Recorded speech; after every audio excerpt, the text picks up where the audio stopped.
প্রিয় শিক্ষার্থীবৃন্দ, আমি উমেশ চন্দ্র দেবনাথ, সিনিয়র শিক্ষক, পুরিন্দা কেএম সাদেকুর রহমান উচ্চ বিদ্যালয়। আজ আমি নবম ও দশম শ্রেণীর পদার্থবিজ্ঞান তৃতীয় অধ্যায় থেকে নিউটনের দ্বিতীয় সূত্র, তৃতীয় সূত্র এবং মহাকর্ষ সূত্র নিয়ে আলোচনা করব। আজকের আলোচ্য বিষয় হলো বস্তুর গতির উপর বলের প্রভাব, নিউটনের দ্বিতীয় সূত্র। আমরা জানি বেগের পরিবর্তনের হার হলো ত্বরণ। বস্তুর উপর বল প্রয়োগ করলে ত্বরণ সৃষ্টি হয়, আর বল ও ত্বরণের সম্পর্কটি হলো নিউটনের দ্বিতীয় সূত্র। নিউটনের দ্বিতীয় সূত্রটি নিম্নরূপ: বস্তুর ভরবেগের পরিবর্তনের হার তার উপর প্রযুক্ত বলের সমানুপাতিক এবং যেদিকে বল প্রয়োগ করা হয় ভরবেগের পরিবর্তনও সেদিকেই ঘটে। ধরি কোনো বস্তুর ভর এম, উহার উপর এ সমবল টি সেকেন্ড ধরে ক্রিয়া করে এবং উহার আদিবেগ হলো ইউ। বল প্রয়োগের পর টি সেকেন্ড পর উহার শেষ বেগ ভি বেগ প্রাপ্ত হলো।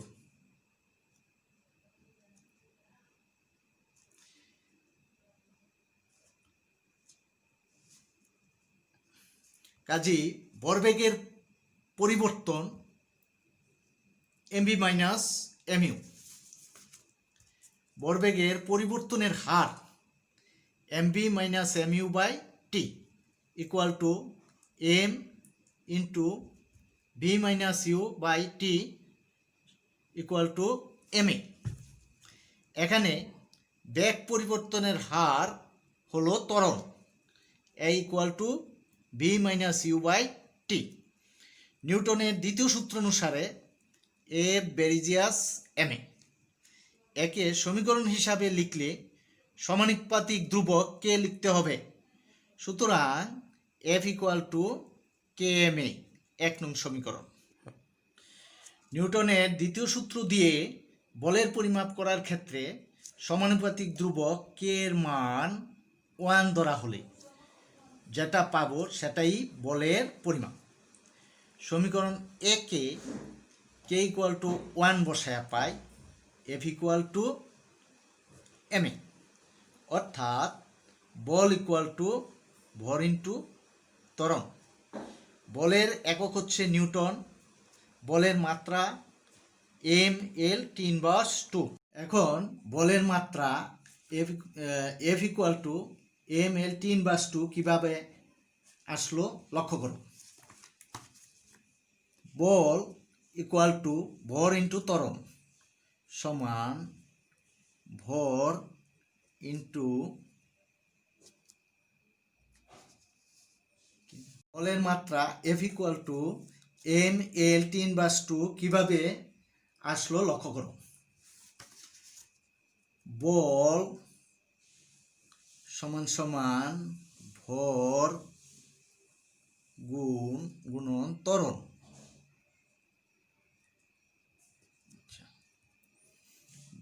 ইকুয়াল টু বল গুণন বেগ বাই সময় equal to ball into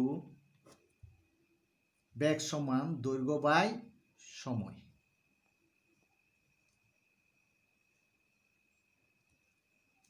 into সময়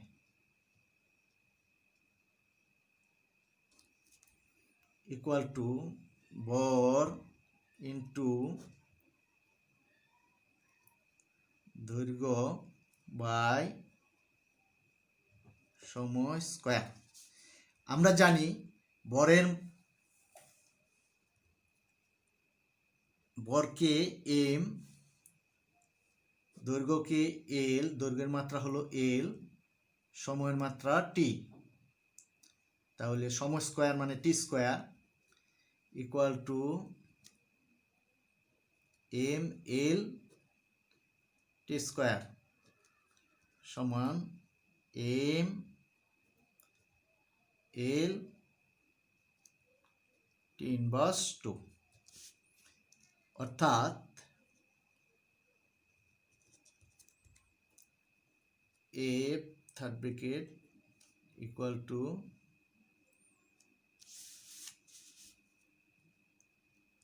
এম এল টি ইনভার্স 2। এ পর্যায়ে আমরা একটি গাণিতিক সমস্যা এবং তার সমাধান করে দেখাবো। সমস্যা: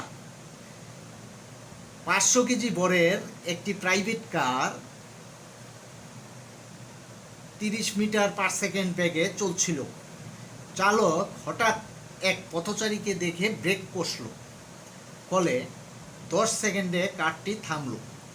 কারটির ব্রেকজনিত প্রতিরোধকারী বলের মান কত তা নির্ণয় করো। আচ্ছা, লক্ষ্য করি প্রাইভেট কারটির ভর m ইকুয়াল টু 500 কেজি।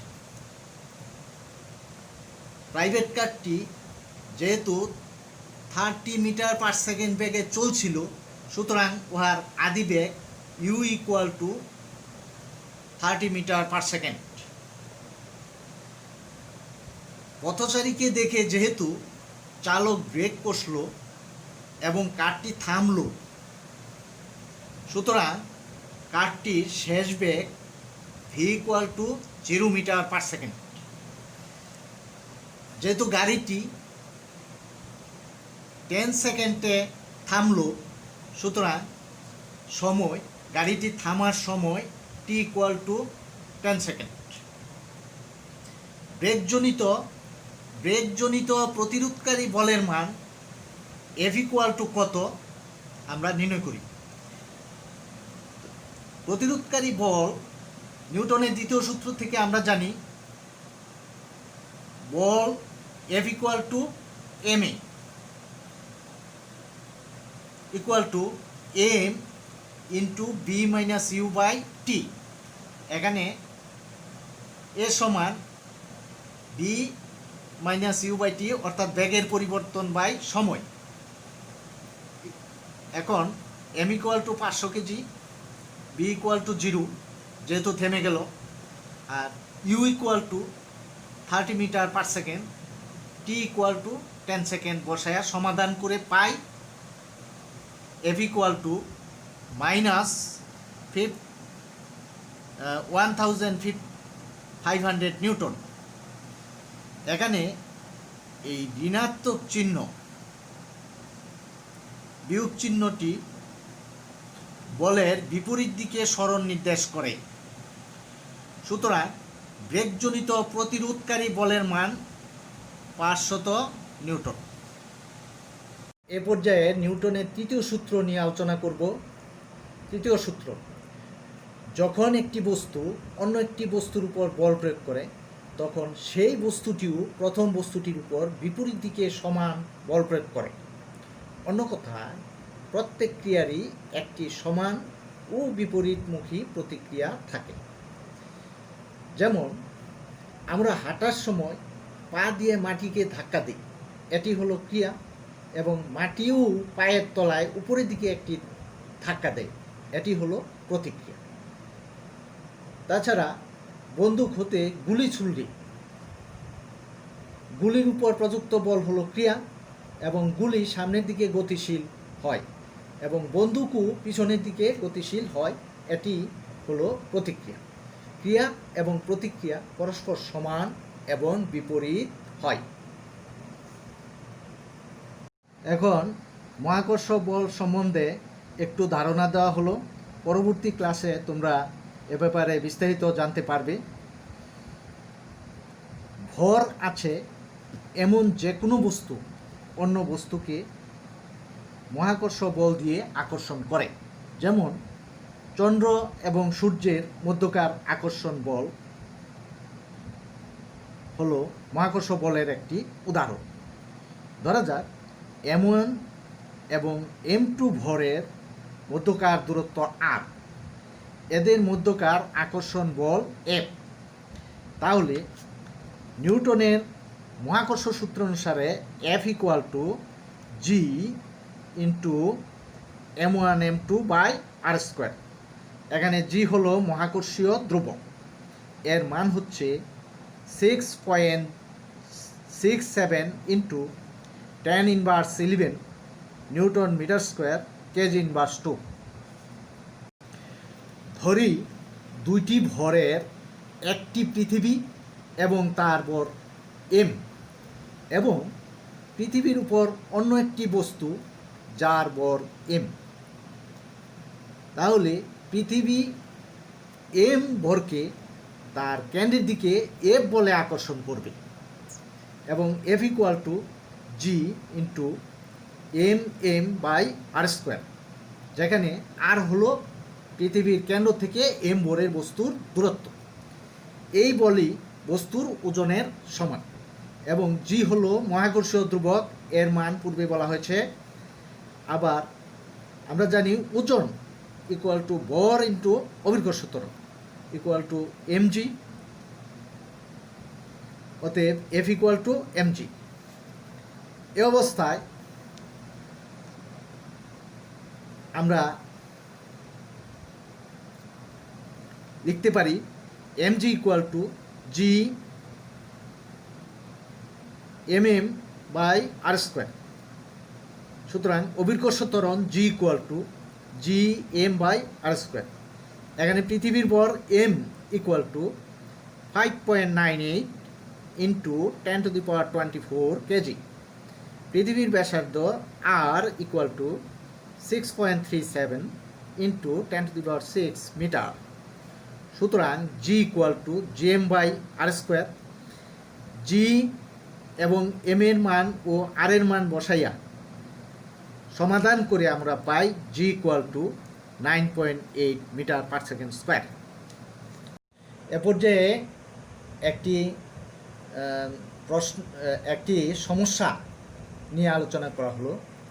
লক্ষ্য করো, স্পেস স্টেশনের উচ্চতা পৃথিবী পৃষ্ঠ থেকে আনুমানিক 100 কিলোমিটার। সেখানে জি এর মান কত? আচ্ছা, লক্ষ্য করি, মনে করো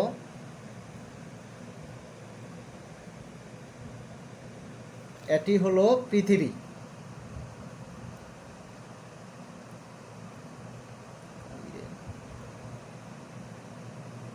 স্পেস স্টেশন অবস্থান এখানে।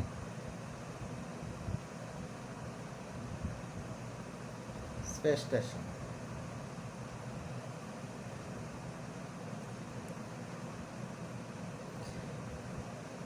পৃথিবীর কেন্দ্র থেকে পৃথিবী পৃষ্ঠ পর্যন্ত এই দূরত্বটা হলো আর। পৃথিবীর ব্যাসার্ধ আর। পৃথিবী পৃষ্ঠ থেকে স্পেস স্টেশনের দূরত্ব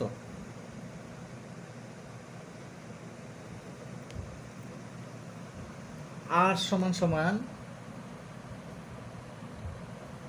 100 কিলোমিটার। তাহলে ধরে নেই, তাহলে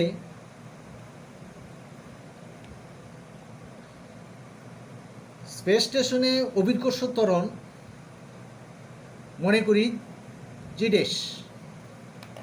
তাহলে জি ড্যাশ ইকুয়াল টু gm/r+r²।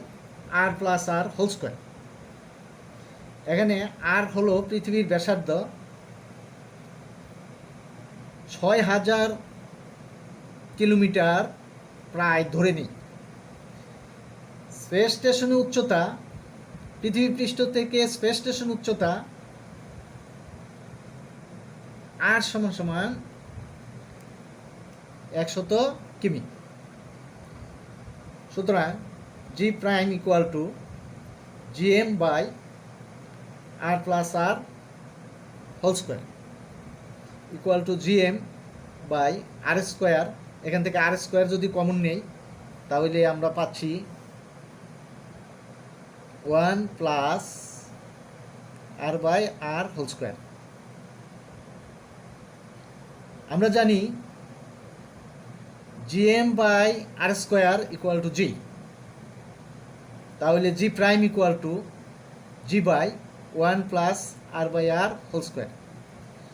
আমরা জানি g equal to 9.8 newton metre square, আর 1 + r by r equal to 1.016 whole square. সমাধান করে পাই বা সরল করে পাই 9.49 মিটার পার সেকেন্ড স্কোয়ার। এই অবস্থায় তোমাদের একটি বাড়ির কাজ দেওয়া হলো। বাড়ির কাজ, একজন শিকারী একটি পাখিকে লক্ষ্য করে 2 কেজি ভরের একটি বন্দুক থেকে 400 মিটার পার সেকেন্ড বেগে একটি গুলি ছুড়ল। বুলেটটি লক্ষ্যভ্রষ্ট হয়ে একটি গাছের ভিতর 4.5 সেন্টিমিটার প্রবেশ করে থেমে গেল। প্রশ্ন ক, নিউটনের তৃতীয় সূত্রটি লিখো। নিউটনের তৃতীয় সূত্রটি তোমরা আশা করি সকলেই পারবে। খ, মাটির উপর দিয়ে হাঁটা সহজ কিন্তু পানির উপর দিয়ে হাঁটা যায় না কেন? তোমরা ক্রিয়া এবং প্রতিক্রিয়া বল সম্পর্কে জেনেছ। আশা করি নিউটনের তৃতীয় সূত্রের মাধ্যমে এই প্রশ্নের উত্তর সুন্দরভাবে লিখতে পারবে। গ, বন্দুকের পশ্চাৎ বেগ নির্ণয় করো। এখানে বন্দুকের ভর m equal two 2 KG, 2 KG.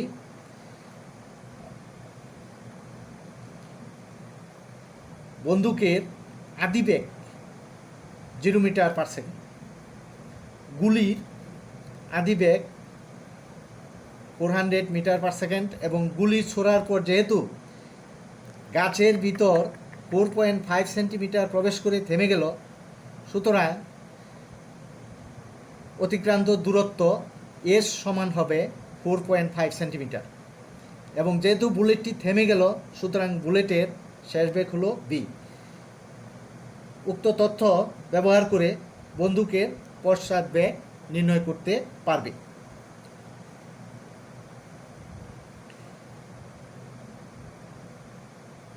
আজ গহ, বুলেটের উপর বাধাদানকারী বলের মান নির্ণয় করো।